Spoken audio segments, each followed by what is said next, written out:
Never saw a man meet death with finer courage. Don't let her stay in there too long.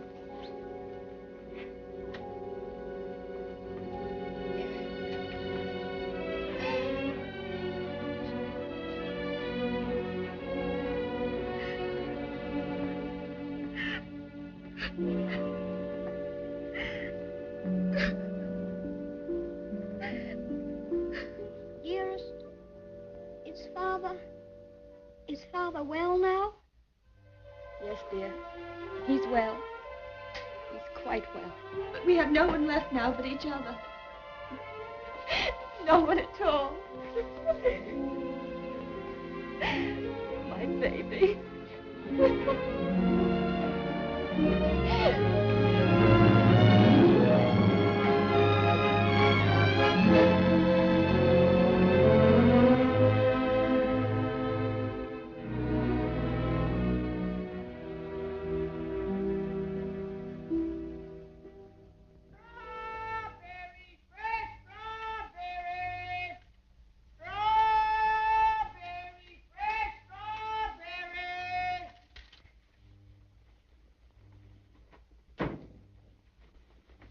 He'll be pleased, Mary, won't he? Ach, the darling. To think of him getting the like of that for his birthday. Sure, he'll be the happiest boy in all Brooklyn till he falls off of it. Yeah.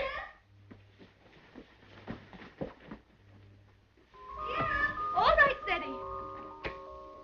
Oh, dearest. Look, look. Mary's brother, Michael, has made it for me. And Mary's given me this book. It's The Adventures of Robin Hood and His Merry Men. Listen. Back, varlets. Touch maid Marian at your peril. However many you be, I defy you all.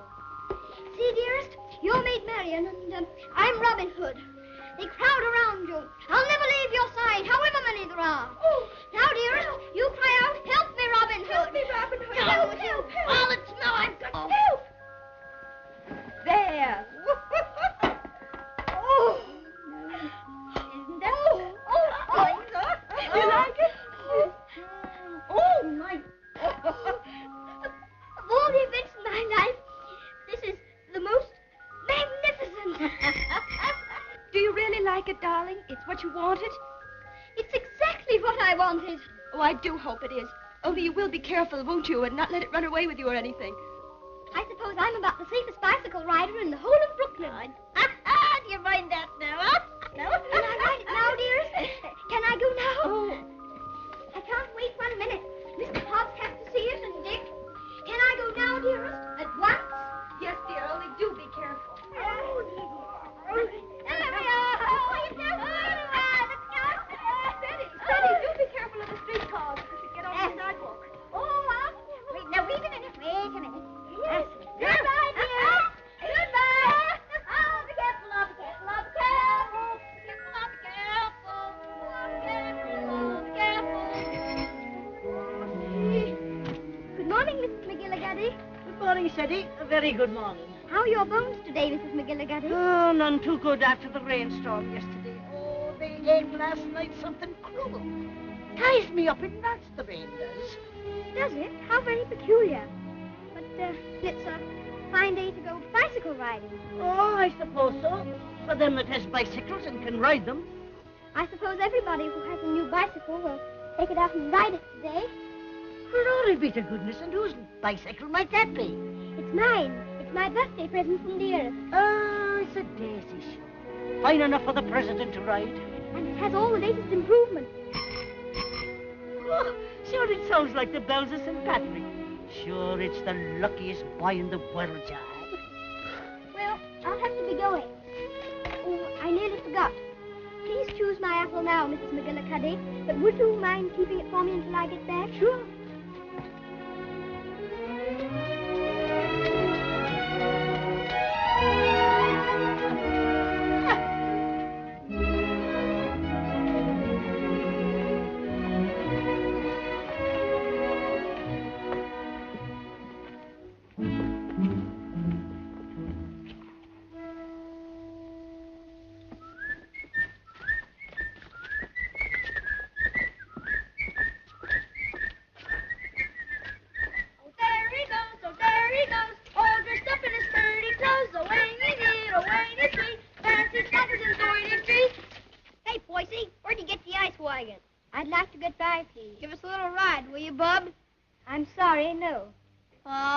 I'll get it dirty? No, but I'd rather write it myself. Oh,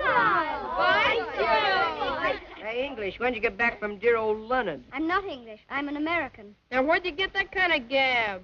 My father was English, if it's any of your affair. Ooh, does your mother know you're out? Don't you dare talk about my mother. Mama said, Mama said, Mama said. I think you'd better take your hand off that wheel. Want to make anything out of it? I want to make you get out of the way. You don't dast, you sissy cat. Sissy cat. Wait a minute, Ceddie. Don't let him bluff you. I'll be right there.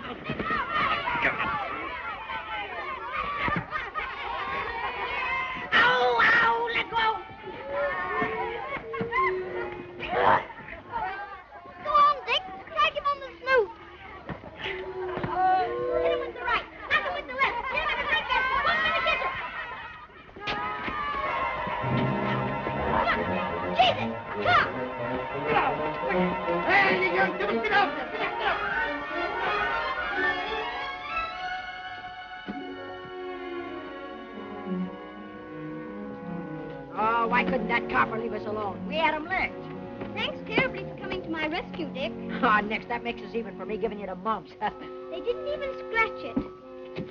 Gee, Willikers, where'd you swipe that? Dearest gave it to me. Isn't it magnificent? It's a Lollapalooza. I want you to be the very first person to ride on it. Oh, thanks.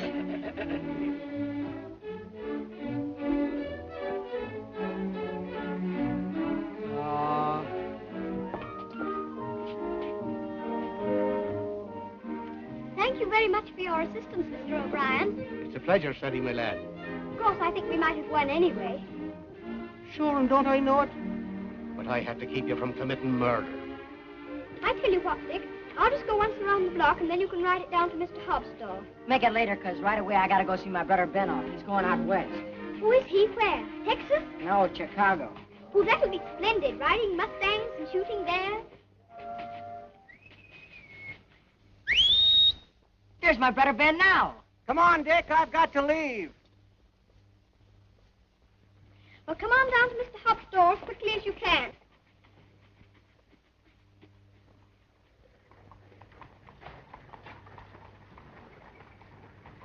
What do you say to a little birthday party? Ginger pop and cookies and some candy. That would be perfect, Mr. Hobbs. Only, Only? well, Dick's coming very soon. And I was thinking, if we could wait. I guess there'll be enough to go around. There's a lump coming, I think. Quite a big one. What are you reading, Mr. Hobbs? Ah, that's the way they go on now. British aristocracy. I've got no use for 'em.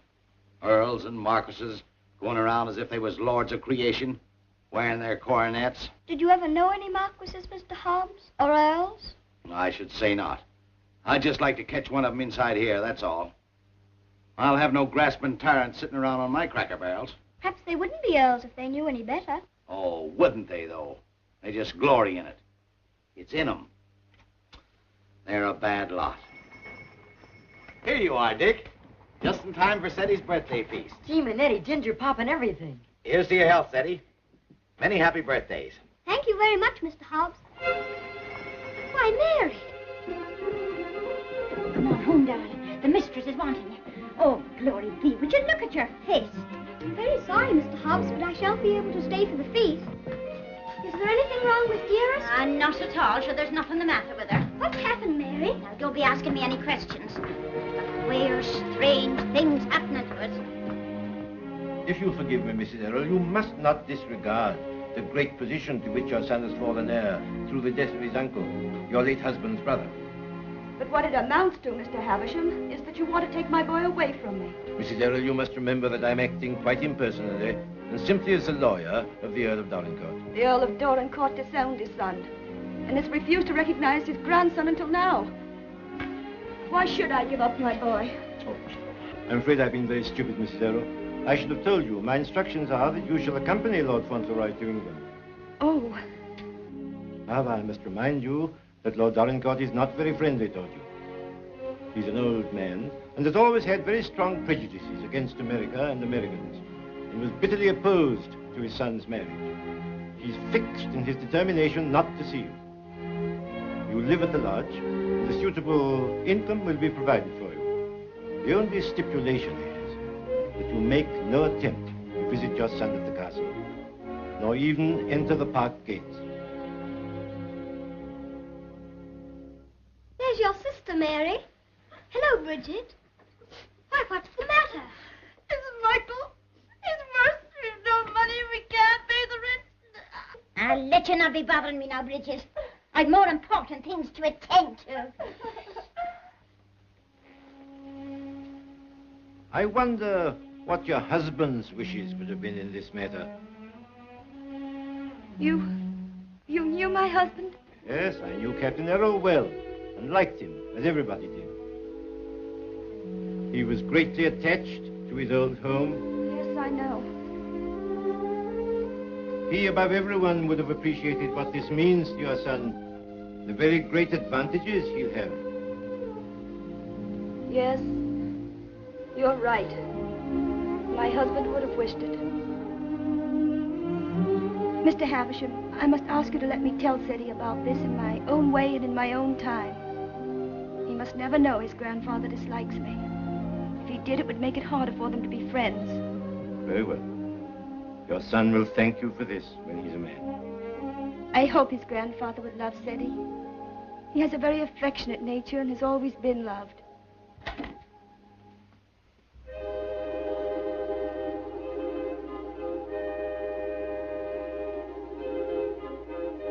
This is Mr. Havisham, dear, whom your grandfather has sent to see us, all the way from England. How do you do, sir? So this is little Lord Fauntleroy.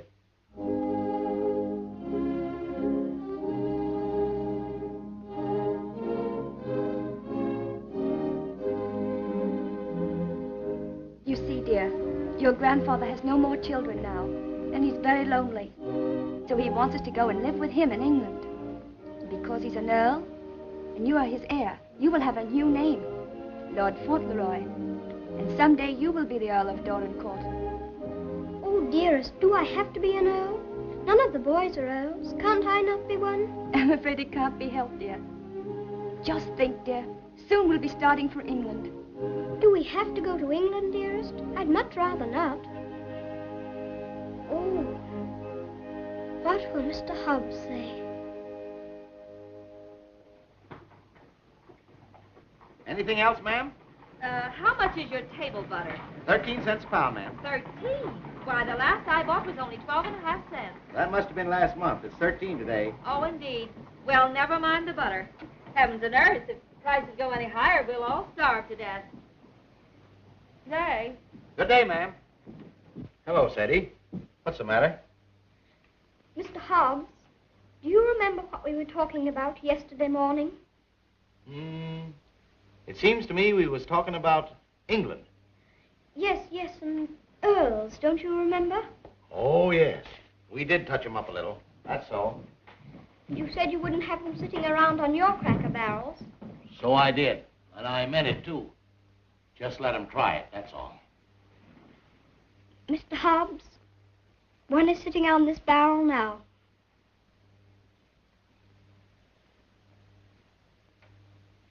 What? Yes, I am one.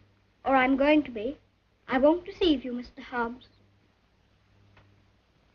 It's the heat.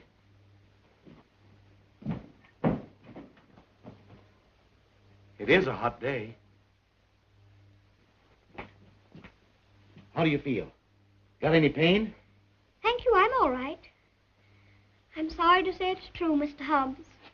Mr. Havisham, he's a lawyer, came all the way from England to tell us about it. My grandfather sent him. Who is your grandfather? I couldn't very easily remember it, so I wrote it down. John Arthur Molyneux Errol, Earl of Dorincourt. That's his name, and he lives in a castle. 2 or 3 castles, I think. All his sons have died now. That's why I shall be an earl. Now I'm Lord Fauntleroy. Well, I'll be jiggered. One of us has got a sunstroke. Oh, no, we haven't. We'll have to make the best of it, Mr. Hobbs. What did you say your name was? Cedric Errol, Lord Fauntleroy. Well, I am jiggered. Well, you always did talk more English than American. You think there's no getting out of it? I'm afraid not, Mr. Hobbs. Dearest says that Father would wish me to do it. But if I have to be an earl, I can try to be a good one. I'm not going to be a tyrant, Mr. Hobbs. And if there's ever to be another war with America, I shall try and stop it.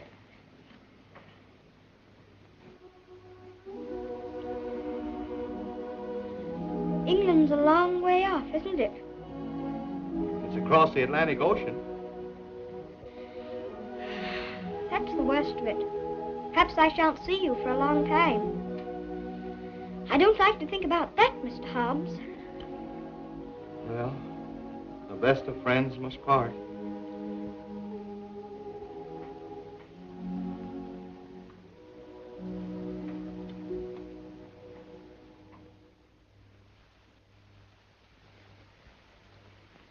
I'm afraid, Mr. Havisham, our American food must seem very strange to you. A little, ma'am. I find that muffins are biscuits and biscuits are cookies. But the cooking's excellent. And after all, it's the company that makes a meal exquisite, not the food. Thank you, Mr. Havisham.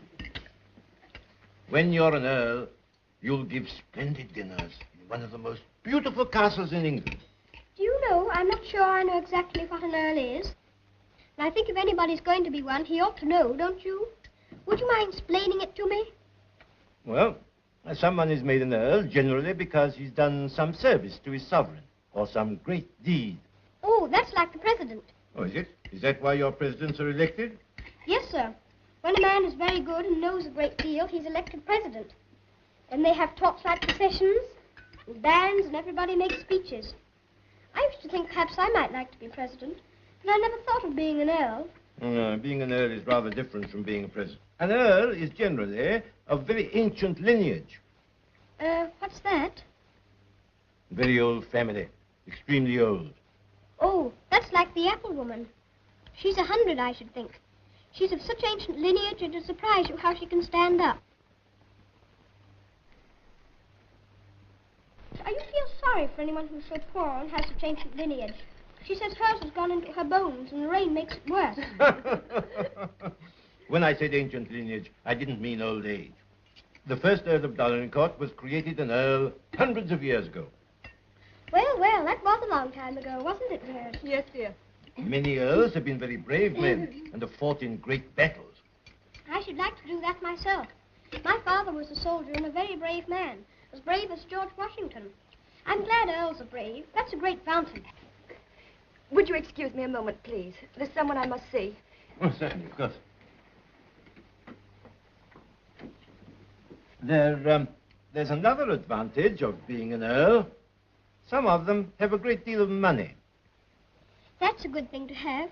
I wish I had a great deal of money. Do you? Why? Well, there's so many things a person can do with money. If I were very rich, I'd buy the apple woman a little tent to put her stall in, and a stove. And I'd give her a shawl, because then her bones wouldn't feel so badly.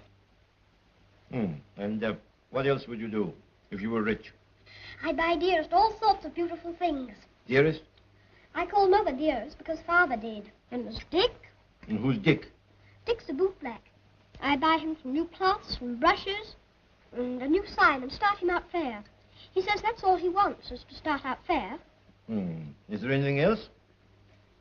Well, I think Mr. Hobbs would like a gold watch and chain. But what would you get just for yourself if you were rich? Isn't there one particular thing you've dreamed of having? Yes.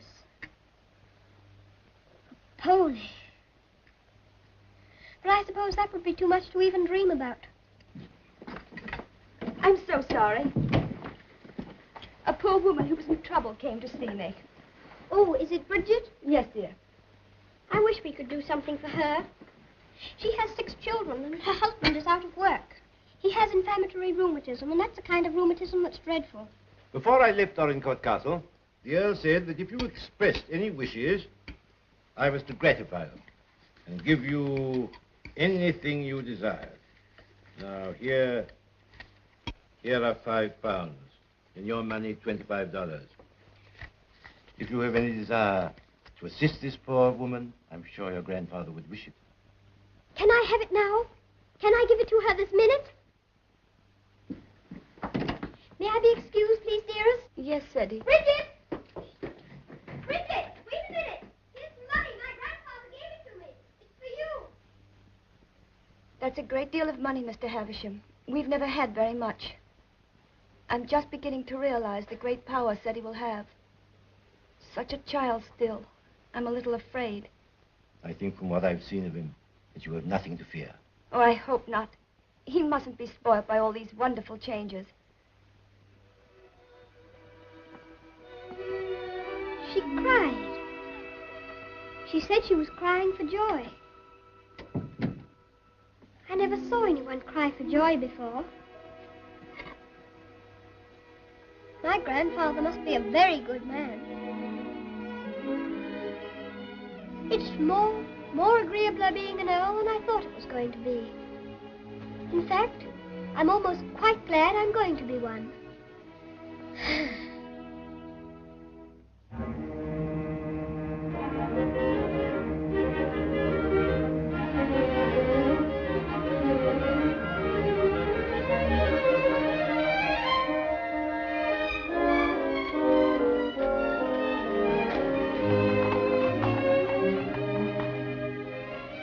We always liked that little house, didn't we, dearest? We always will like it. Yes, darling. Yes.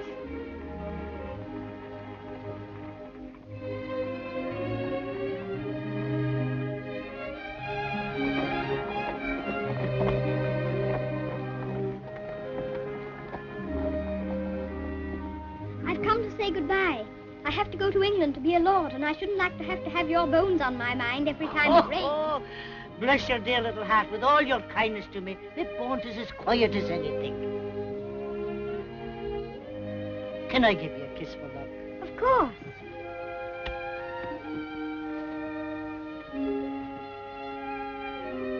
Here's an apple to eat on the board. Thank you very much. Oh, no, darling. Why should you pay? As my late husband used to say, this one's on the house. Thank you again. Well, goodbye. Goodbye, darling.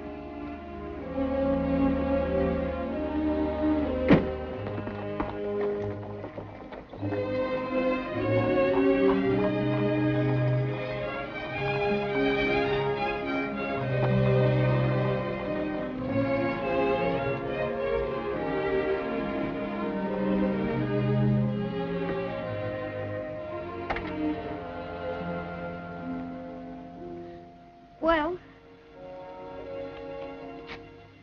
Well, well, well, well, goodbye. I hope trade will be good. Gee, if trade gets any better, I'll be rolling around in diamonds and pearls. That would be splendid, wouldn't it? I hope you have every sort of luck and happiness. Thanks, same to you, and I hope you think about us sometime when you're way over there, as they say, on foreign soil.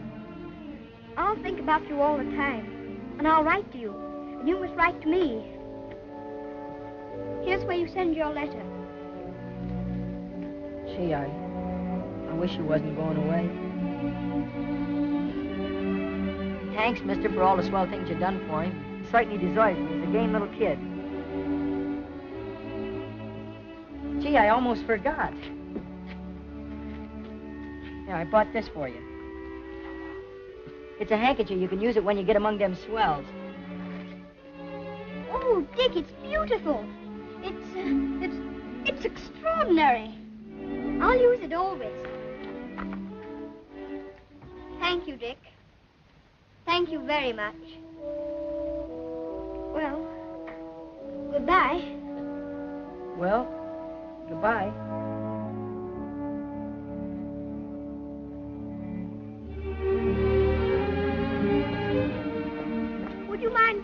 not going in with me. I think this time I'd better be alone. Certainly, I quite understand.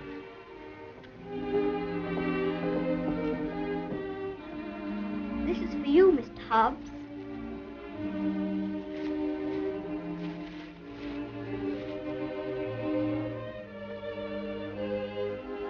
It'll look fine when you're smoking it. Why, Ceddie, that's just what I wanted for a long time. This is my real present, Mr. Hobbs.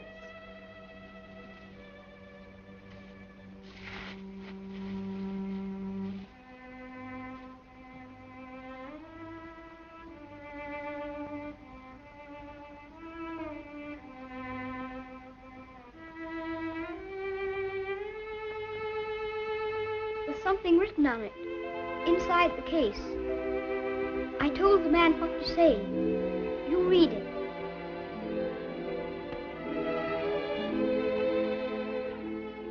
From his oldest friend, Lord Fauntleroy, to Mr. Hobbs. When this you see, remember me.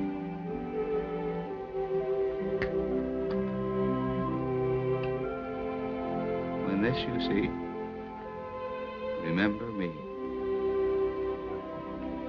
I don't want you to forget me. Oh, I won't forget you. Don't you go and forget me when you go over there amongst those British aristocracy. I shouldn't forget you, whoever I was among. I hope you'll come to see me. Perhaps my grandfather will write and invite you. You wouldn't mind him being an earl, would you? I mean, you wouldn't stay away just because he was one. Oh, I'll come and see you.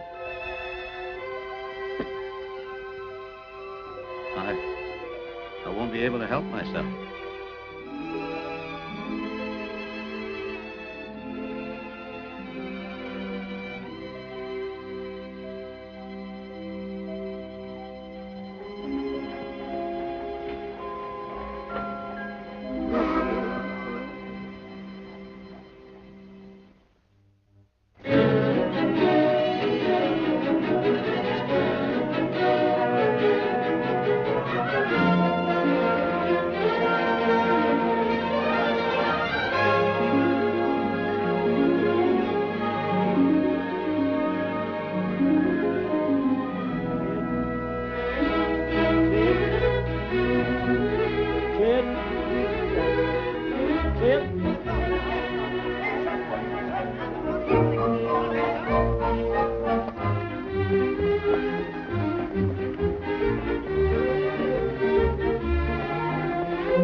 Castle, dearest? No, this is Court Lodge, where you're...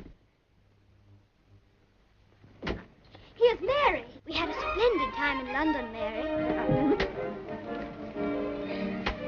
I'm so glad you came before us, Mary. We don't feel so strange finding you here to welcome us. Oh, sure, 'tis a great happiness I wish you, Ma'am, in your lovely new home. This is Mrs. Baines, the cook, Mum, and that's Susan, the parlour maid. I'm sure we'll do everything, ma'am, to make you comfortable. Oh, I'm sure you will.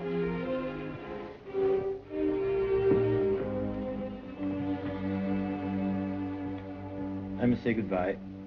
The carriage is waiting to take me to the castle. I must tell the Earl of your safe arrival. He needn't go tonight. I'd so like to have him with me my first night here.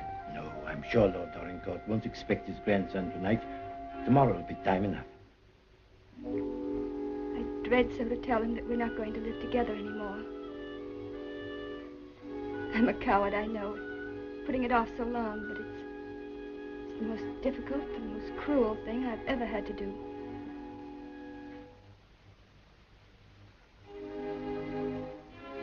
I wish you'd tell his lordship, please, that I'd rather not have the money. You mean the income he wishes to settle on? I have a little money of my own. It's quite enough to live simply on. I must accept the house, of course, because that makes it possible for me to be near Ceddie. I'm grateful to him for that, but... He'll be very angry. He won't understand it at all. I think he will understand. He must understand that I can't accept money from a man who hates me so much that he's separating me from my boy. I'll deliver your message.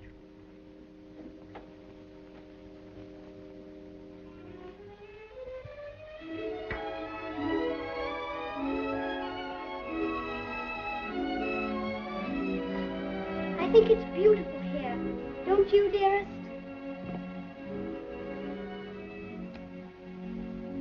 Ceddie, darling, there's something I must tell you. You're not going to understand it, I know. But I want you to believe me, as you always have, when I tell you it's for the best. Tomorrow, Mr. Havisham will take you to your grandfather, and you will live with him at the castle. But I shall not go with you. This pretty house will be my home, and Mary will be here to look after me. But, dearest, you don't mean... You can't mean that we're not going to be together, just as we've always been. Oh, no, I can't. I couldn't. I won't. I won't. Ceddie, you must be brave and sensible. If there are some things you can't understand now, you'll understand them later. It's best for you to live there. There are good reasons why it is. You mean you want me to go away from you? Of course not, darling. But now you're growing older, and we must trust and help one another without asking any questions. You know, Ceddie, your grandfather loves you, wants you to love him. He's so kind, he wants you to be happy and to make other people happy. But, dearest, I can't be happy without you. But you won't be without me all the time. I'm not far from the castle here. You'll run in and see me every day. You'll love the castle. And there'll always be something new and interesting to tell me. And I'll have things to tell you. Oh, Ceddie, we'll have such good times together. We'll be finding things out, both of us. We'll be explorers. Yes. Like Mr. Stanley and Mr. Livingston. That'll be exciting. Every night, when it grows dark, I'll put a candle in the window to guide you through the jungle, Mr. Stanley.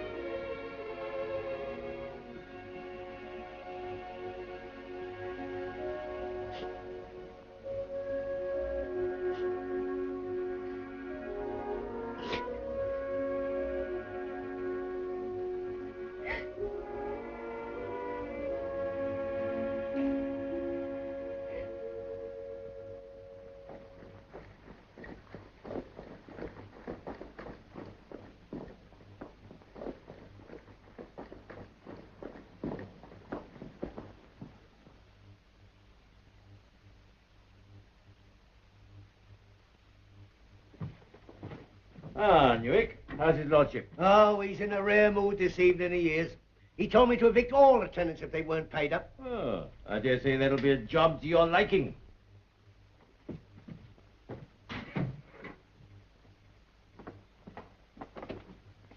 Oh, sir. Ah, Purvis. Glad to see you again. I'm very glad to see you, sir. Oh, idiot! Do what you're told. Bring what's ordered. Gout. Oh, yes, sir. These last few weeks have been the worst I've ever known, sir. I'm surrounded by a lot of incompetent nincompoops. Shut the door, you blockhead! I can't stand him no longer, Mr. Purvis. He's too much for any man. Cursing and swearing and calling people out the names like he does. And it ain't just today, it's every day. Thomas, you brought him the 63 port. He prefers the 51. Oh, was I to know he didn't say? Fetch the other bottle. What business you got drinking port anyway in this condition? I can't feed and house every lazy lout in the parish, and I won't. You and your poor. I've had enough of them. But, my lord... Mr. Mordaunt is with him, sir. I said all I had to say, and now I say good night. Good day, my lord. Good day. How do you do, Mr. Havisham? Mr. Mordaunt. Mr. Havisham, my lord.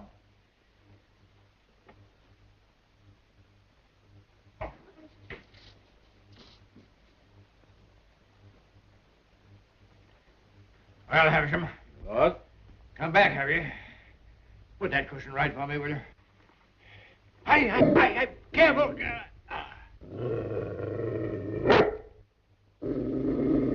What's full of hot needles? Well, what have you got to tell me? Lord Fauntleroy and his mother are at Court Lodge. They bore the voyage excellently and in good health. Ah. What else? His lordship remains with his mother tonight. I'll bring him to the castle tomorrow. Oh, go on. Tell me everything. What sort of a lad is he? Never mind about the mother. What sort of a lad is he, I say? It's rather difficult to judge the character of a child of 9. A fool, huh? Clumsy cub. I don't know much about children, but I thought him rather a fine lad. Healthy? Well grown, eh? Apparently healthy, quite well grown. Straight-limbed, well enough to look at. Rather handsome, my lord, as boys go. Ah. Although I'm scarcely a judge. I dare say you'll find him a little different from most English children. Oh, no doubt of that. American children are the most impudent and worst brought up in the world. I've heard that often enough. In his case, I would hardly call it impudence. The difference is, I think, that he's lived more with older people than with children.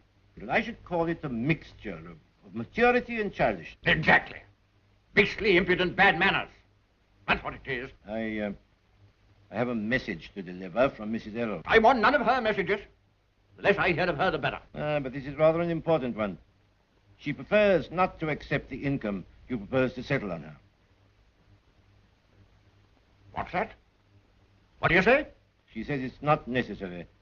That is, the relations between you are not friendly. Not friendly? I should say they were not friendly. Mercenary, sharp-voiced American. Lord, you could hardly call her mercenary. She's asked for nothing. Ah, all done for effect. She thinks she can wheedle me into seeing her. Thinks I shall admire her spirit, but I don't. She shall have the money sent to her whether she likes it or not. She won't spend it. I don't care whether she spends it. She shall have it sent to her.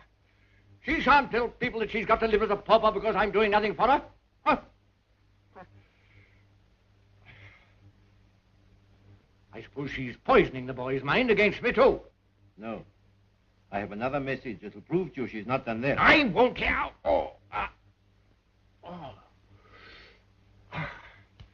She asks you not to let Lord Fauntleroy hear anything that might lead him to understand that you're separating him from her because of your prejudice against her. She says he wouldn't comprehend it. That it might make him fear you in some measure, or at least cause him to feel less affection for you. She wants there to be no shadow on your first meeting. Come now, Havisham, come now. You don't mean the mother hasn't told him? Not a word, my lord. Nothing has been said to the boy to give him the slightest doubt of your perfection. She's prepared to believe you the most amiable and affectionate of grandparents. In fact, he already regards you as a wonder of generosity.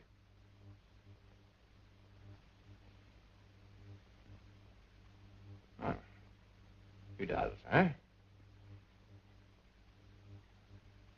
I would suggest, my lord, that Fauntleroy's impressions of you depend entirely upon yourself. I make a further suggestion, that you'll succeed better with him if you take care not to speak slightingly to him of his mother. The boy's only 9.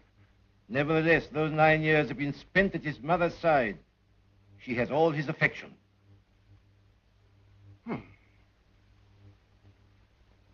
So he thinks me generous, eh?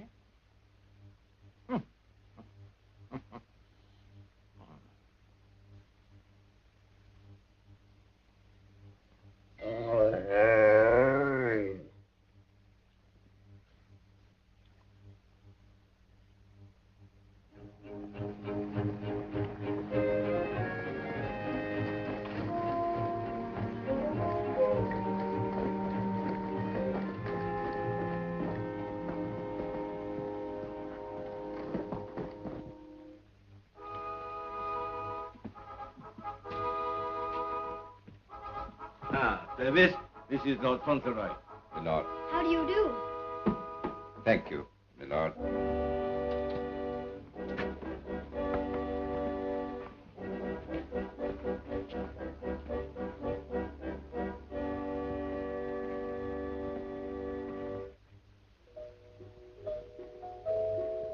My lord?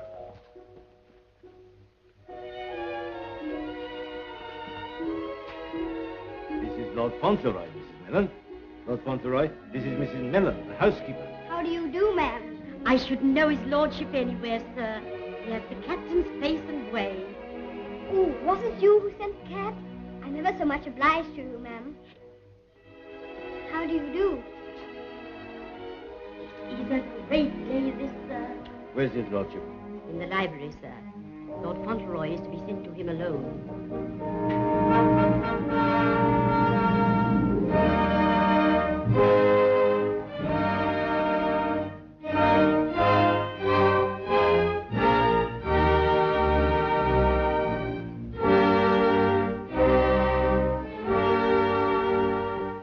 Lord Fauntleroy, my lord.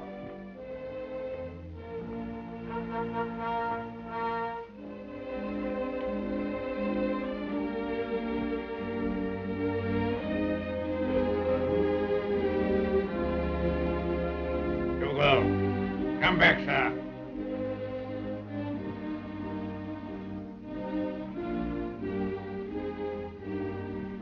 How do you do, sir?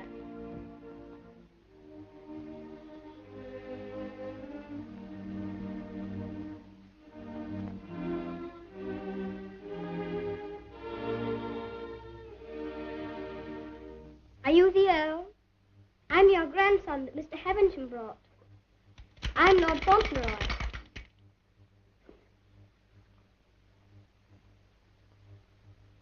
I hope you are quite well. I'm very glad to see you. Huh. You're glad to see me, are you? Yes, very.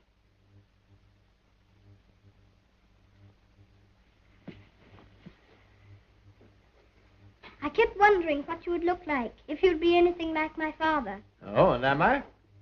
Well, I don't think you are, very. You're disappointed, I suppose. Oh, no.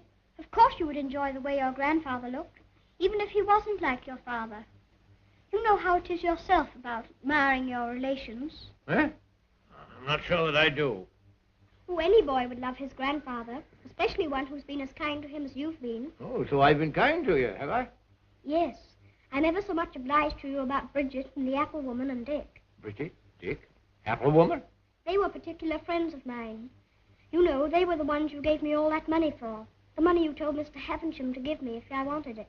Oh, the money you were to spend as you liked, eh? So you spent it all on these people, did you? Bridget, Dick, and the apple woman. Yes, and I gave Mr. Hobbs a gold watch and chain and a pipe. I put some poetry in the watch. It was, "When this you see, remember me." I'm going to miss Mr. Hobbs very much. Who is Mr. Hobbs? He was our grocer. Fancy vegetables and groceries, you know. He's my closest friend. Mr. Hobbs is a very clever man. Do you know he can recite the Declaration of Independence right through? Oh. What's the matter?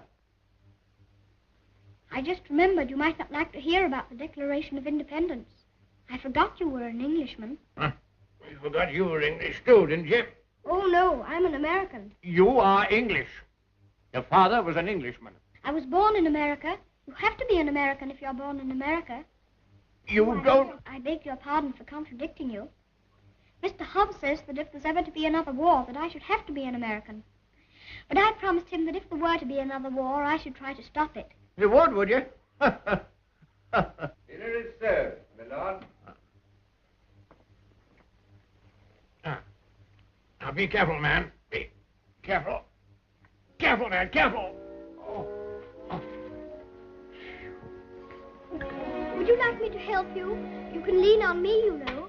Once when Mr. Hobbs hurt his foot with the potato barrel falling on it, he used to lean on me. You think you could do it? I think I could. I'm very strong. I'm 9, you know. You lean on your stick on one side and on me on the other. Well, you may try. Just lean on me. I'll walk very slowly. Don't be afraid of leaning on me. I'm all right, if it isn't a very long way.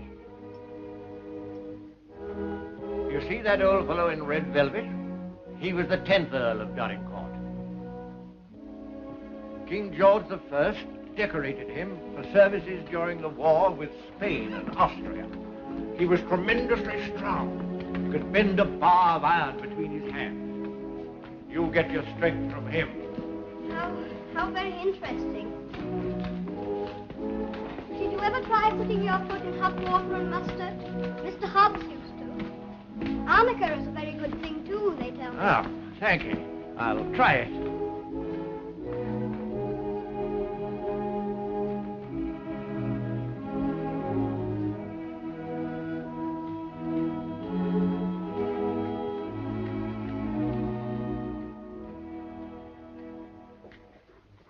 It is warm, isn't it?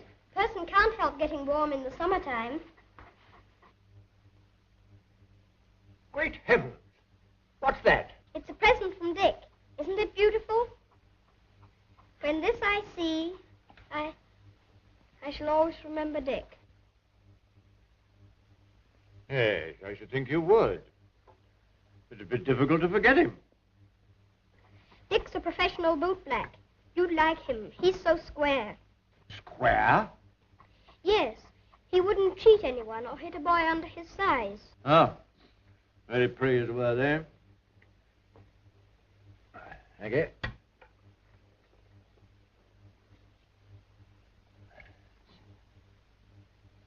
What's the matter? Don't you like your soup? Oh, yes. I was just wondering. Wondering? Wondering what? You don't wear your coronet all the time, then? No. It doesn't become me. Mr. Hobbs said you wore it all the time. But after he thought it over, he said he thought you must take it off sometimes to put your hat on. Yes, I take it off occasionally.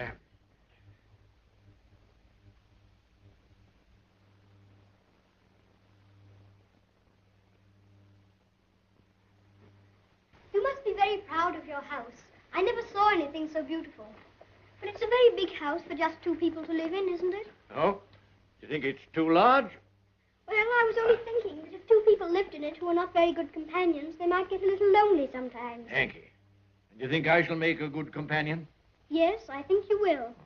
I think you should be almost as interesting as Mr. Hobbs. Huh. Mr. Hobbs and I were very great friends. He was the best friend I had, except...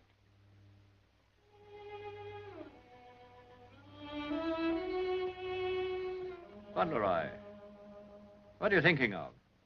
I was thinking of Dearest. Who is Dearest? She is my mother.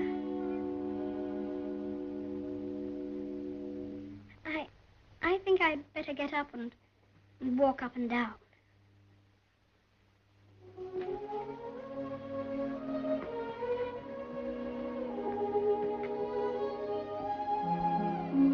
He's a very nice dog.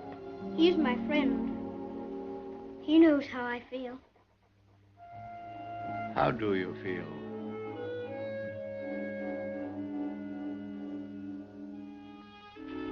Come here.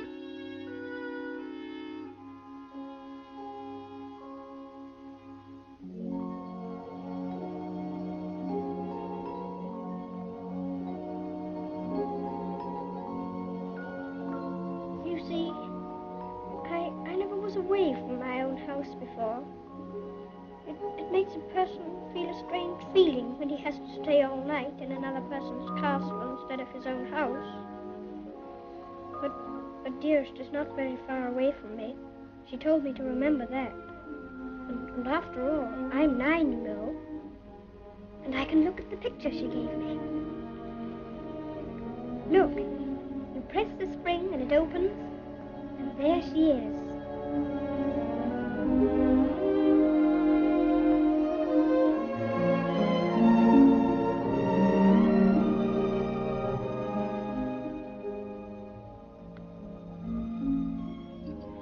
I suppose you think you're very fond of her.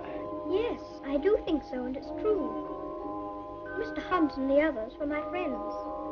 But Dearest is my close friend. My father left her to me to take care of.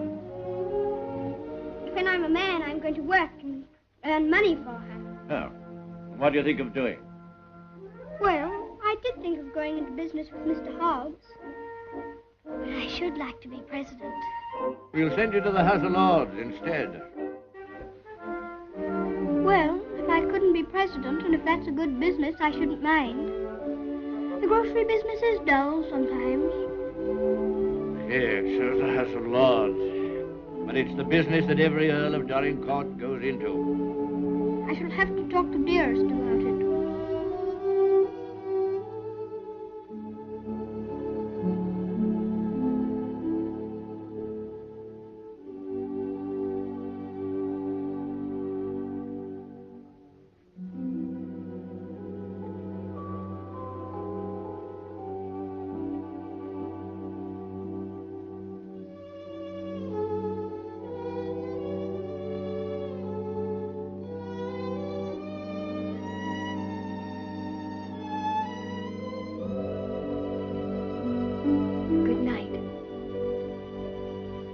Keep you all the night.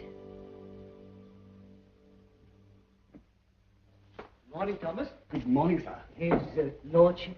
In the library, sir. And such goings on I never heard in all my life. Would you think it'd be all right for me to see him? Oh, yes, sir. He's expecting you.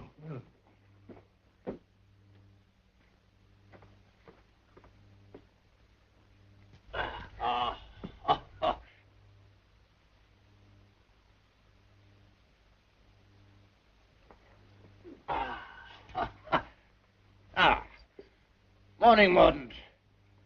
Find a new employment, you see. Any good at marbles, Mordaunt? My muscles are a little stiff, my lord, but I'll see what I can do. Oh, pity about that. I'd forgotten about your age.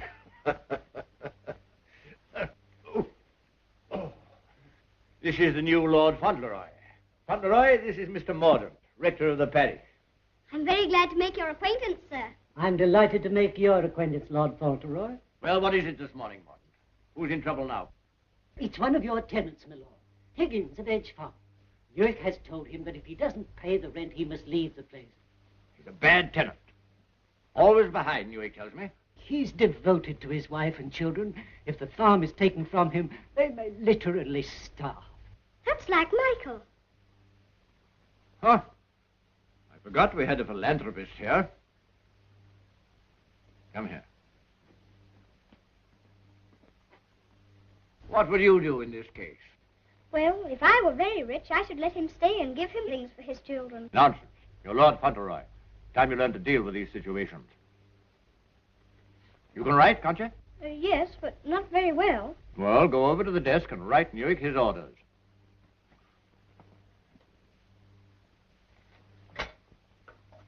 Now, what must I say?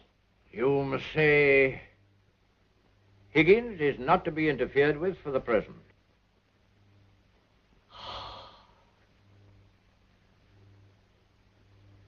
And sign it Fauntleroy. Do you think it will do?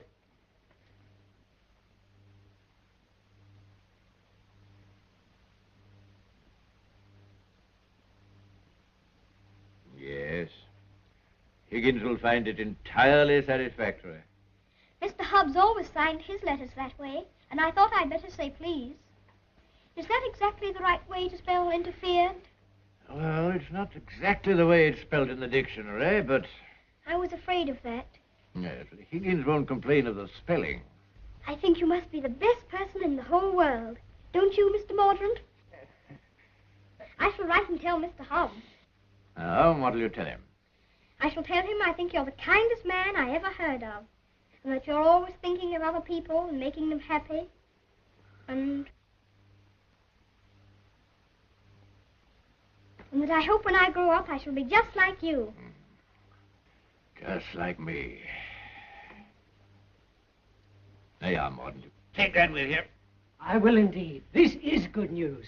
Thank you, my lord. Oh, don't thank me. Thank Fauntleroy. Thank you. Goodbye, sir. Goodbye.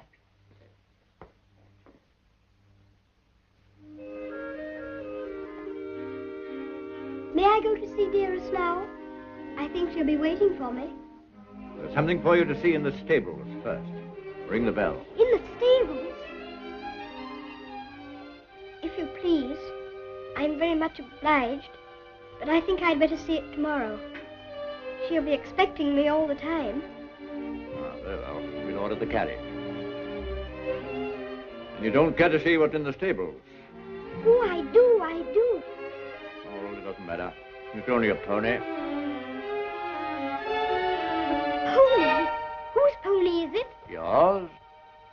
Mine? Yes. Oh, I never thought I'd have a pony. I never thought that. How glad Dearest will be. You give me everything, don't you? Wouldn't you like to see it? Of course I want to see it. I want to see it so much I can hardly wait. But I'm afraid there isn't time. You must see your mother this afternoon. You can't put it off till tomorrow? Why, she's been thinking about me all the morning. And I've been thinking about her. Oh, perhaps. I'll ring the bell.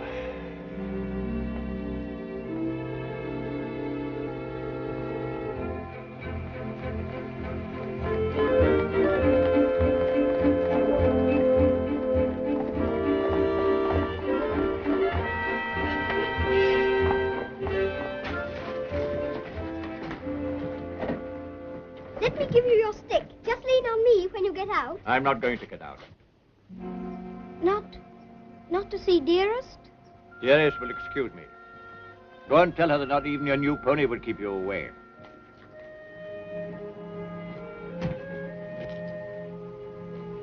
She'll be disappointed. She'll want to see you very much. I'm afraid not. The carriage will call for you as we come back. Drive on, Jeffries.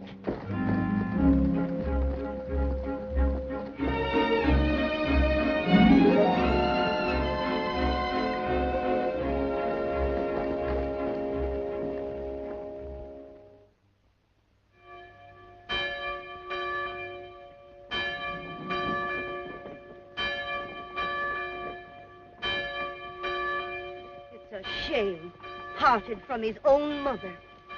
Cook at Court Lodge was telling Sarah she'd never have worked for a sweeter lady than Mrs. Errol. The letter was written by the little gentleman his own self, signed with his name too. Fauntleroy, as large as life. The little precious. Aye, that's the mother. Pretty young thing, too. Good morning, ma'am. Good morning. God bless you, ma'am. Thank you. Good morning, ma'am. Good morning.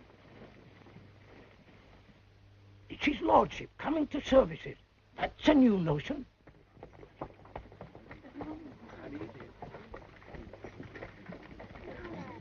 They say even his gout's improving. Look at the young lord. He's Captain Ceddie all over again. He's the captain soft of the life. How glad the people are to see you. Take off your hat, Fauntleroy. They're bowing to you. To me? How do you do? God bless your lordship. Long life to you. Thank you. Morning, my lord.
smelling from them.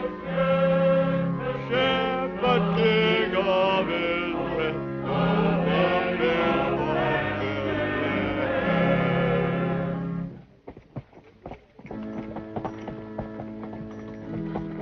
Well, Higgins? Oh, is this Mr. Higgins?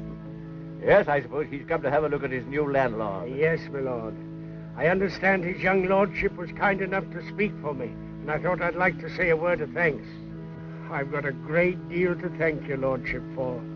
Oh, I only wrote the letter. It was my grandfather who did it. You know how good he always is to people. Is Mrs. Higgins well now? Yes, your lordship. The missus is better since the trouble was took off her mind. My grandfather was very sorry about your children having the scarlet fever. You see, Higgins, you people have all been mistaken about me. Lord Fauntleroy understands me. If you want a little reliable information on the subject of my character, apply to him. Get in the carriage, Fauntleroy.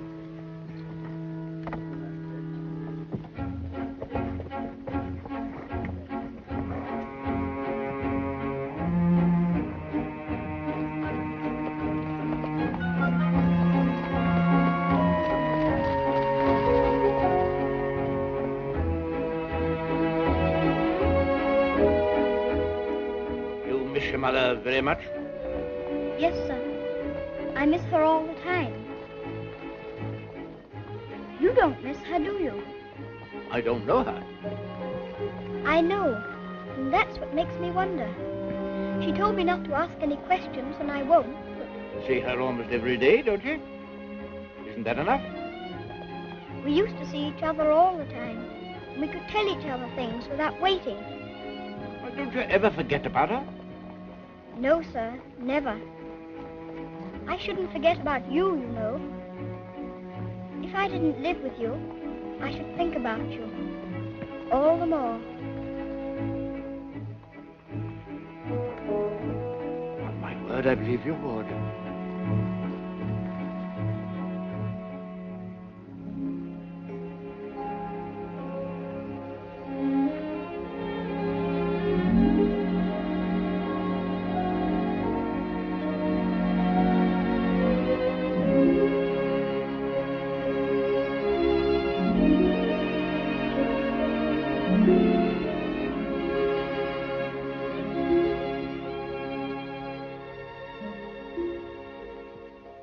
Such a good Earl, he reminds me of you. He is a universal favorite. Well, reminds me of you. Think of that now. He's known this Earl only a little while, and we was lifetime acquaintances. I don't know as I want him to be reminded of me by this Earl. They've been using influence on him, I bet you. You're right. They got twisty ways, those aristocrats. They'd wheedle their little finger around your heart as soon as look at you. All for their own purposes, mind. It's a pity they're making an oil out of him. Yeah. He would have been a shining light in the grocer business. A shining light. Do you know any particulars about that stuff like castles and oils? No, not much. Except they're haughty and mean. Sure is a Jim Dandy letter he wrote. Almost as good as seeing him. Only it ain't, of course. Oh, he was a plum daisy of a kid. I bet you sometimes he wishes he was back here. I do. You lonely? Oh, not so bad. Where you living now? Oh, me and two other fellas, we got a room in a lodging house. The other two fellas, they get drunk and fighting, but it's cheap. Oh, that's no sort of a place for a lad like you to be living. Now, look here. I got a clean, dry loft over my stable, and there's an old bed you can have. Why don't you come here and stay? Won't cost you a cent. Gee, do you mean that, Mr. Hobbs? Well, certainly I do. Yahoo! Gee, Mr. Hobbs, talking about oils. You ain't no oil, you're a prince. Oh, sure.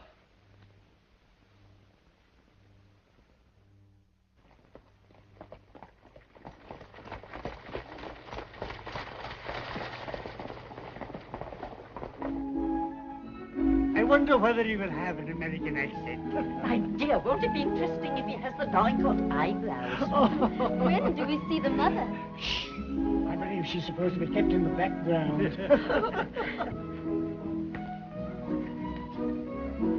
Well, Molyneux, is this the boy? Yes, Constantia, this is the boy. Fauntleroy, this is your great aunt, Lady Lorrydale. How do you do, great aunt? How do you do, young man? You're like your father. I loved him more than most people in this wicked world. Oh, did you know my father? Know him? Of course I do. Oh, then you must meet Dearest. She will enormously like to talk to you about him. You see, I was the only one she could talk about him to who knew him. And I was so small when he was... Yes, Fauntleroy, this is your great-uncle, Sir Harry Lorrydale. How do you do, sir? Here you're fond of horses. I'll confess to you, Constantia, that what you'll probably see for yourself. There's a risk of my becoming rather an old fool about him. Becoming? By the way, the mother, what does she think of you? I don't know. I haven't asked her. You must come over to Lorrydale Park one day and see us. There are some new cocker puppies in the kennels. You shall have your pick. Oh, thank you very much indeed, Uncle. Only Dougal might be offended. You see, he's very fond of me, and I really shouldn't like to hurt his feelings. Hurt his feelings. That's a good one. Did you hear that, Conde? Hurt his feelings. This is Miss Herbert Fauntleroy.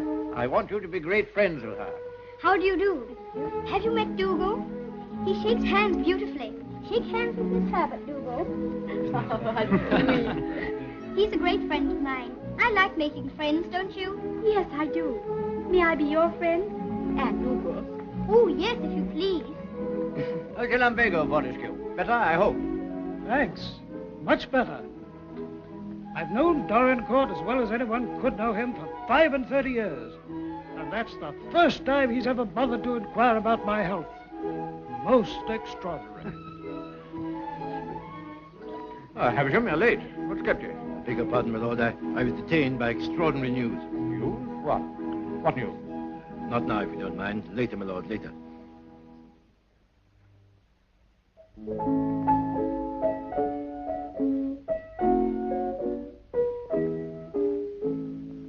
The young May moon is beaming, love. The glowworm's lamp is gleaming, love.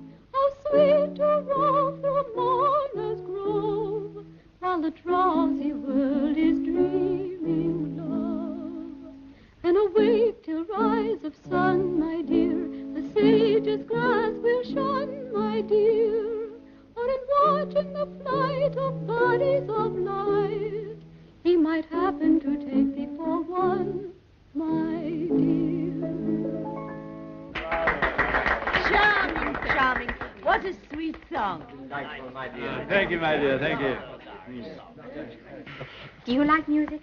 Yes, I like it when you sing it. Dear my Lord Fauntleroy, why do you look at me so? I was thinking how beautiful you are. Oh, Fauntleroy, make the most of your time. When you're older, you'll not have the courage to say that. Nobody could help saying it. Don't you think she's pretty, too?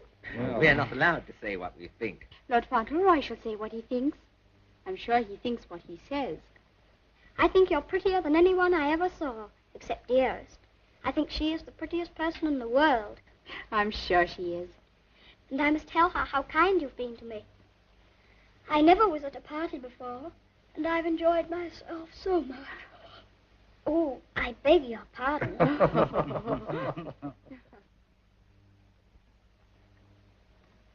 Good night, little Lord Fauntleroy. Sleep well. Thank you very much.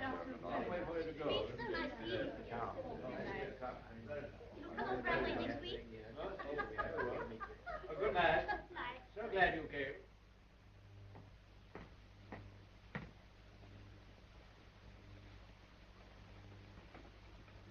Well, Havisham, what in the world's the matter? Something serious must have happened to make you behave like this. What is it? It's bad news. The very worst of news, my lord. I'm sorry I have to be the bearer of it. Why do you look at the boy so? You hang over him like a bird of ill omen. Has it anything to do with Fauntleroy? My lord, I waste no words. My news has everything to do with him. If we're to believe it, it's not Lord Fauntleroy who lies asleep before us, but only the son of Captain Errol. The present Lord Fauntleroy is the son of your boy Bevis, and at this moment is in a lodging house in London. What do you mean? You're mad. It's a lie. An abominable lie. If it's a lie, it's painfully like the truth.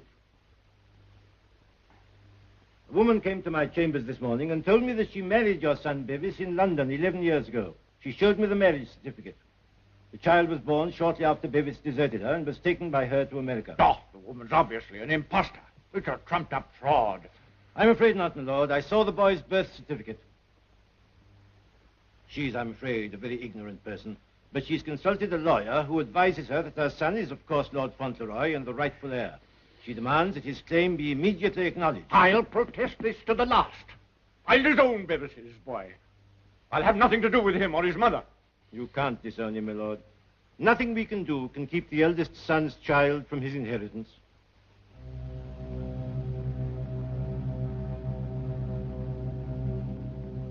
The woman you say is an ignorant, vulgar person, eh? She can hardly spell her own name. She's obviously uneducated and openly mercenary. And I objected to his mother. I suppose it's retribution. If anyone had ever told me I could be fond of a child, I wouldn't have believed them. I always detested children. My own more than most. But I'm fond of him. Oddly enough, he's fond of me. You know, Havisham, I'm not popular. I never was. But he's fond of me. Never was afraid of me. All of his trust in me. Yes, Havisham. He'd have filled my place better than I filled it. He'd have been an honor to the name. You rang, my lord? Take Lord Fauntleroy to his room.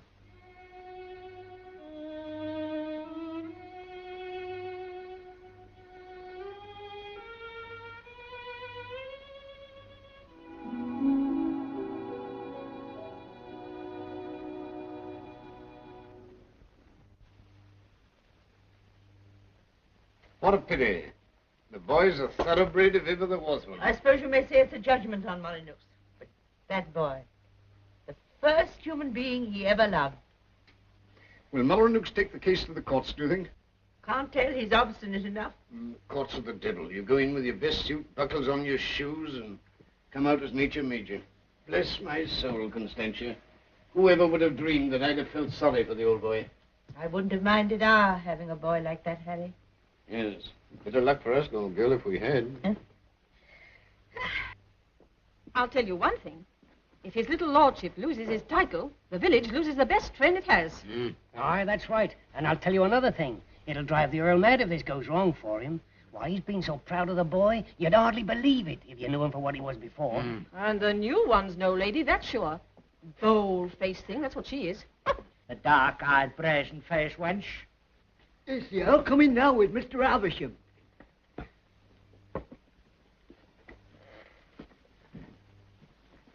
You've someone here calling herself Lady Fauntleroy. I want to see her. Aye, come the ways, my lord. This way, my lord.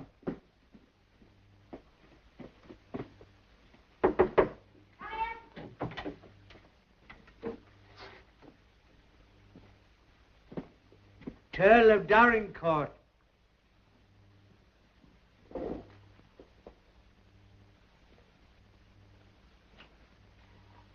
Pleased to meet you, I'm sure, my lord.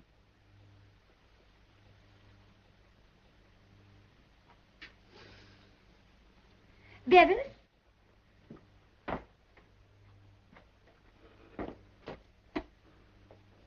Go shake hands with your grandpa.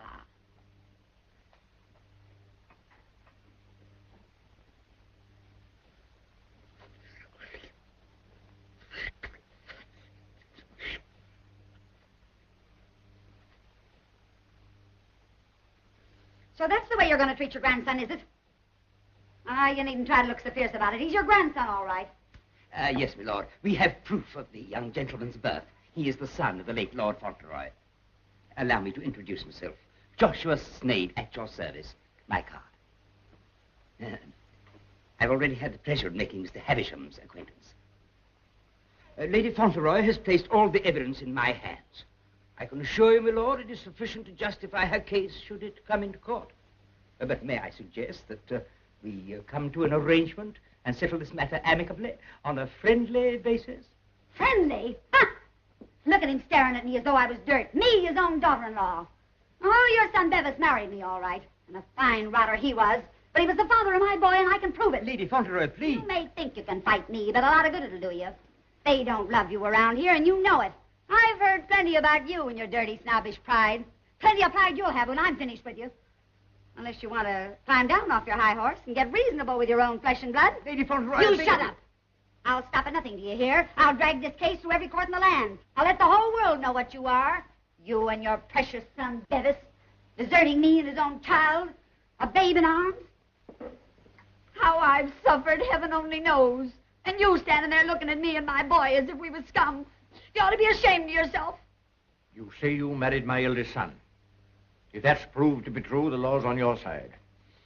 In that case, your son will be Lord Fauntleroy, and you will be provided for. But I warn you, the matter will be sifted to the very bottom. I'll only add that I want to see nothing of you or your boy as long as I live. After my death, you can, unfortunately, do as you please. Yes, you're exactly the kind of person that I should have expected my son, Bevis, to choose.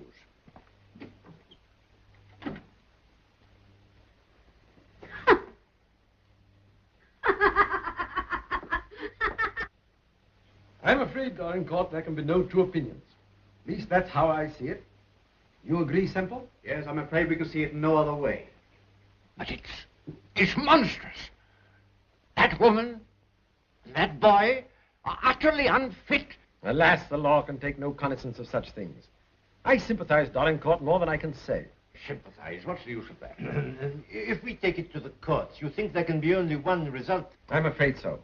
The birth certificate, everything we have, point the same way. If you take it to court, you'll have the expense and the notoriety, and only, I fear, one possible result. Perhaps the boy won't turn out so badly as you fear. Perhaps you can do something with him. That boy? That oaf?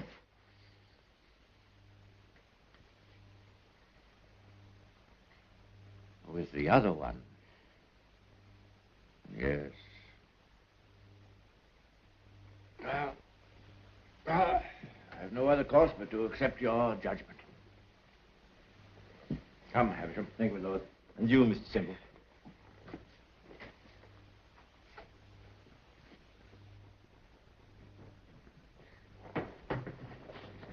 It's the Earl, ma'am.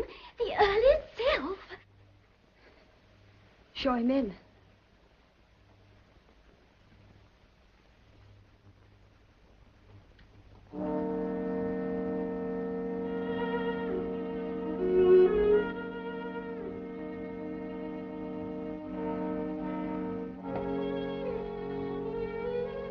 Mrs. Errol, I believe? Yes, I'm Mrs. Errol. I'm Lord Dorincourt. The boy is very like you. People have often said so. I'm glad to think he's like his father, too. Yes, he is. Like my son. Won't you sit down? Thank you.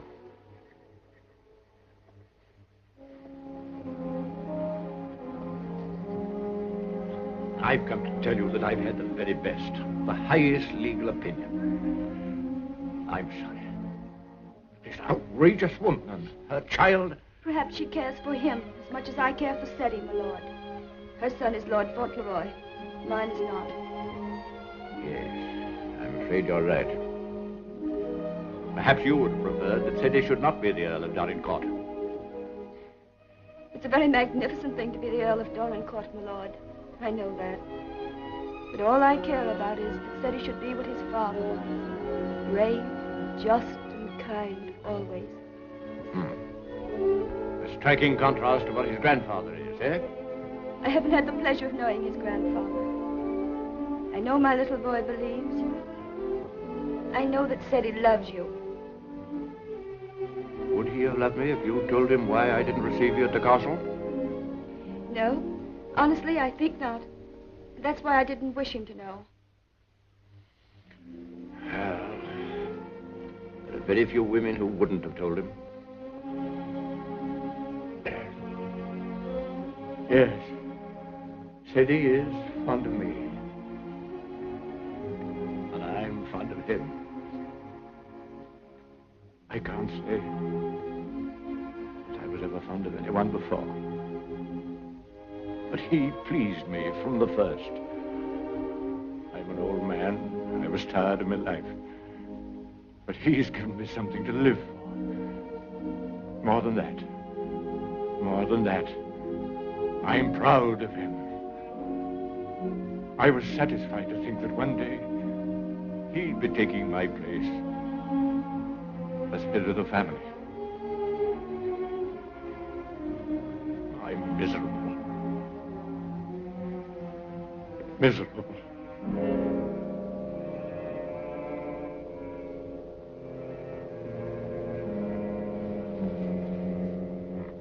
Please sit down.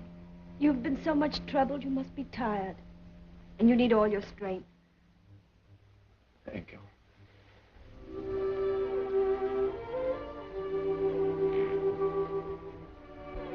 Perhaps it's because I'm miserable that I've come to you. I used to hate you. I've been jealous of you. This wretched, disgraceful business has changed all that. After seeing this repulsive woman who... Well, I felt it would be a relief to come to you. I'm an obstinate old fool, I suppose. I know I've treated you badly. But I've come to you because the boy cares for you. And because I care for him.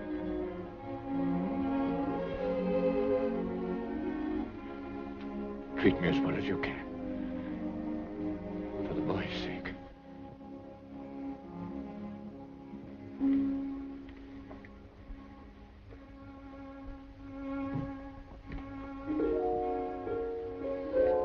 Whatever happens, he shall be provided for.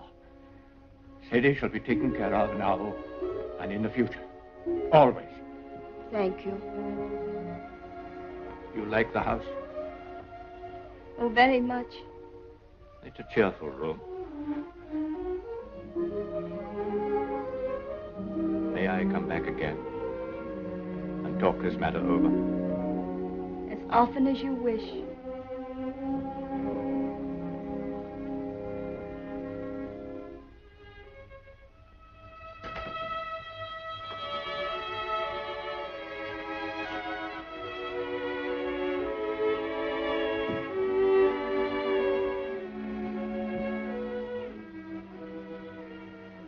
Heard bad news, haven't you? Yes. The worst. And I'm not Lord Fauntleroy anymore, am I? No. She's beaten me. Then the other boy, he will have to be your boy now, won't he?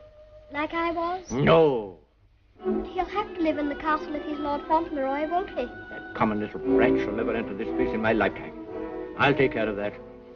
Then I can still be your boy, even if I'm not going to be the Earl, just like I was before? My boy.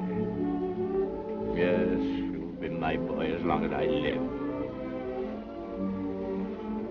And by Jove, sometimes I think you're the only boy I've ever had. Then I don't care about the Earl part at all. I thought, you see, that the one that was going to be the Earl had to be your boy. That I couldn't be. I shall never take anything from you that I can hold for you. Come what may, you shall have all that I can give. All. And dearest, will her house be taken away from her? No. They can take nothing from her.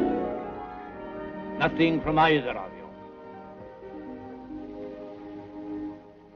Come. Time you were asleep.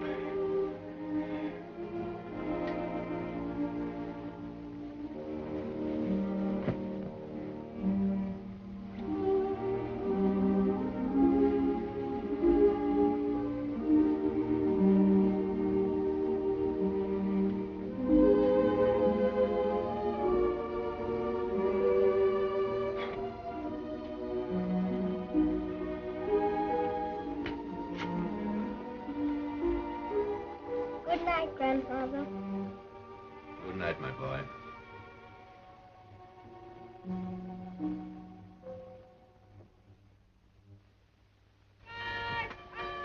The aged Earl remains secluded in his castle and refuses to have any communication with the rightful heir. Oh, we know that stuff. They've been printing that for the past weeks. Is there anything new about Ceddie? Yes, here it says, the prospects do not look very bright for the false claimant, Cedric Earl of Brooklyn. Well, I'm jiggered. At last they've succeeded in robbing him out of being an earl. I thought you was against oils. So I am. Ain't it just like him? Cheating the poor kid out of his rightful estates. Now what's going to become of him? Well, I know one thing. He done everything in the world for me, and he can always come back here and have half of my shoe shining business. Well, now I'll tell you, Dick. I'd always had it in my mind that Ceddie would come in with me someday. He'd be a shining light in the grocer business. The new Lady Fauntleroy was formerly an actress. She is said to have played in New York and London. Continued on page 5. Here's a picture of her.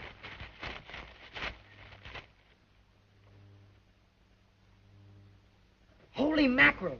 What's the matter? Here, look at this. It's her. Her? She ain't no aristocrat, she ain't. I know her as good as I know you. It's Minna, Ben's wife. Your brother? Sure. You mean it's some kind of hocus pocus? Sure I do. Well, I'm jiggered. She was married before, but I never heard of her having no other kid but Ben's kid. You mean the one Ben went out to Chicago to look for? Sure. Maybe she had another kid in England. Maybe she did and maybe she didn't. We'd ought to do something about this. You're dead right we oughta. But we got to get the proper advice. Gee, I wished I knew Alderman Murphy. I know Alderman Murphy. You do? Yeah, come along. Let's go right now. Them Earls, they've always had a spite against us Americans ever since the Revolution. What a place. What a hole. I'm sick to death of it. Cooped up here, week in and week out with nobody to talk to. You're complimentary. I wasn't meaning to be. And grateful. You're getting your money, aren't you? Business is business, you know. Business. I'm sick of business. I want some fun. Why don't you go up to London for a while? London? Not on your tintype. Nothing would please that old devil up at the castle better than to see me clear out. Well, I'll stay here in this rotten country pub. You've lived in worse places in your time, I've no doubt. That's none of your business. You keep a civil tongue in your head or I'll hand you your walking papers. I wouldn't. What do you mean? Just what I said. I wouldn't try anything like that, Minna. I'm Lady Fauntleroy to you. Come in. Why, it's Lord Dorincourt. Why, this is a pleasure, a real pleasure, I'm sure. Won't you take a... Hello, Minna. Why, hello, Dick.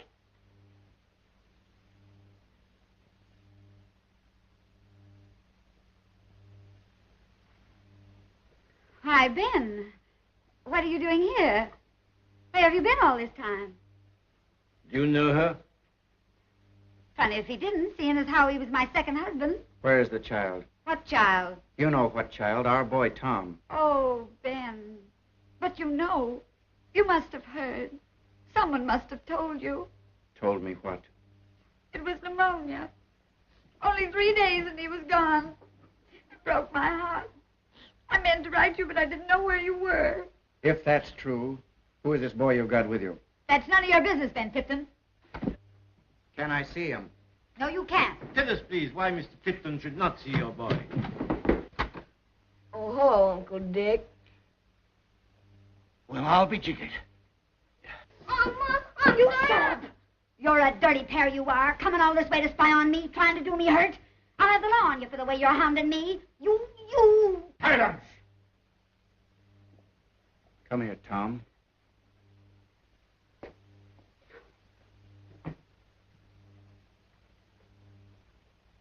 I knew nothing of this, my lord, I assure you. There's a little matter of a forged birth certificate. But I swear to you... Oh, never mind, Havisham. I've had enough of this. Too much. The sooner the pair of you are out of this country, the better. Come on, Havisham. You'll be sorry for this, you will. It's prosecution, that's what it is. It's robbery.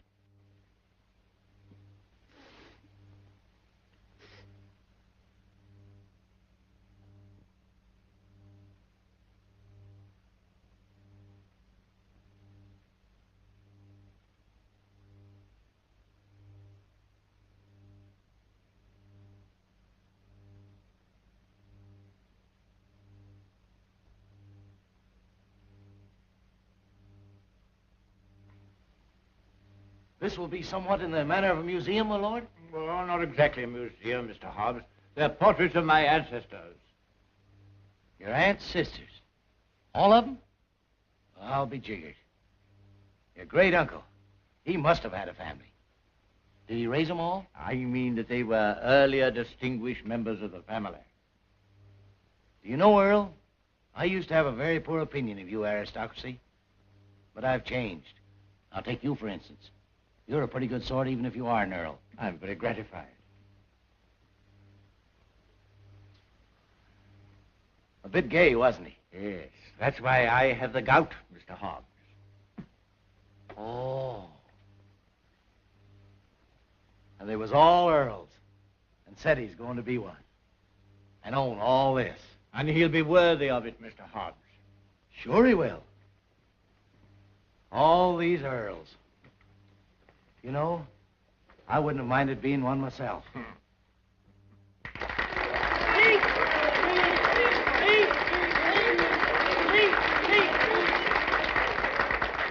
Thank you very much.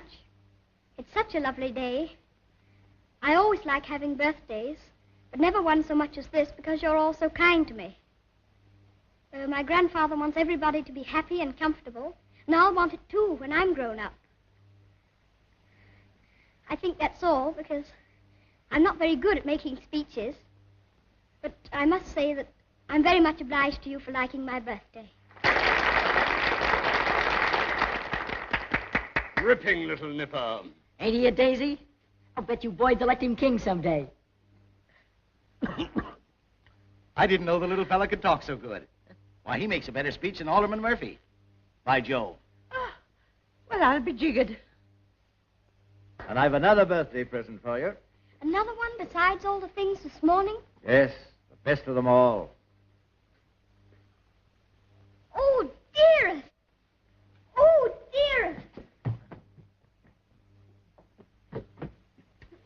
Oh, dearest, I was wanting you here. I was wanting you here so terribly much. Were you, darling? Fauntleroy, your mother's come to live with us in the castle. To live with us? To live with us for always? Are you sure you really want me? We've always wanted you, but we weren't exactly aware of it. Well, Mr. Hobbs, it's so nice having you here with us. I dread to think of you ever going back to America. Not to live there. Not to live there. America's a good enough country for them that's young and stern, but there's faults in it. There's not an aunt's sister among them. Nor an Earl.